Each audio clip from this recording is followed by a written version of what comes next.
How to Win Friends and Influence People by Dale Carnegie.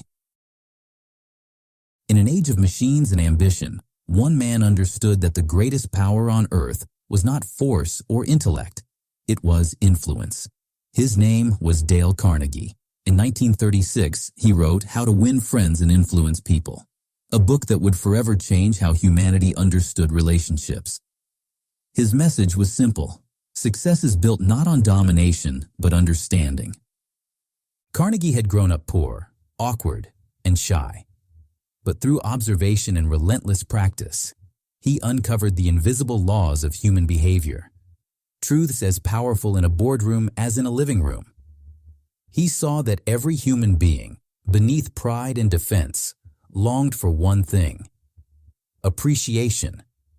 The deepest urge in human nature, he wrote, is the desire to be important. He began with the simplest lesson. If you want honey, don't kick the beehive. Criticism, he learned, destroys connection. No one changes when attacked. They resist. The wise man influences not by blame, but by empathy. Instead of condemning others, Carnegie urged, try to understand them. Behind every fault is a reason. To judge less is to connect more. Then he revealed the golden key to friendship: make people feel valued. Smile genuinely. Remember their names. Listen more than you speak.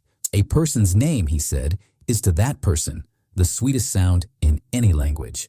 The true art of conversation lies not in speaking cleverly, but in making others feel heard. He taught that people crave recognition. Praise honestly, sincerely, and often. Find what is good and amplify it. Even the hardest heart softens under genuine appreciation. But Carnegie warned, flattery is poison. Praise must be rooted in truth.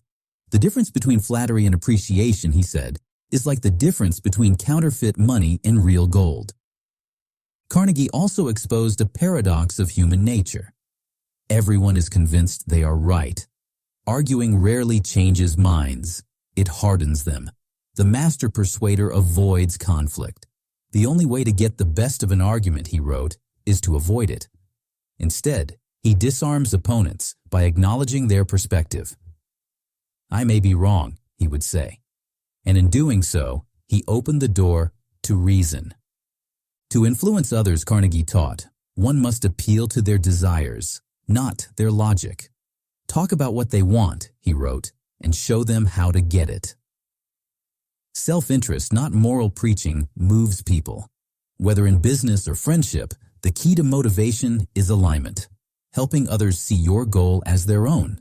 He told stories of Abraham Lincoln, who once wrote furious letters to his generals, but never sent them. Lincoln learned that empathy achieves what anger cannot. Influence, Carnegie wrote, is quiet strength, the ability to lead without shouting, to guide without forcing. In leadership, he revealed the power of encouragement. Instead of commanding others to change, give them a reputation to live up to. People rise to expectations. If you want to improve a person, he said, act as though that particular trait were already one of his outstanding characteristics.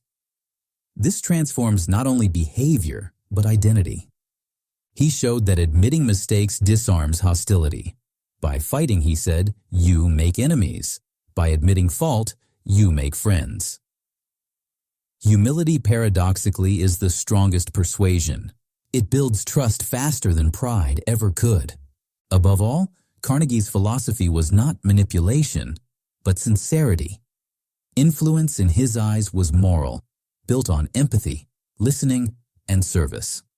You can make more friends in 2 months by becoming interested in other people, he wrote, than you can in 2 years by trying to get people interested in you.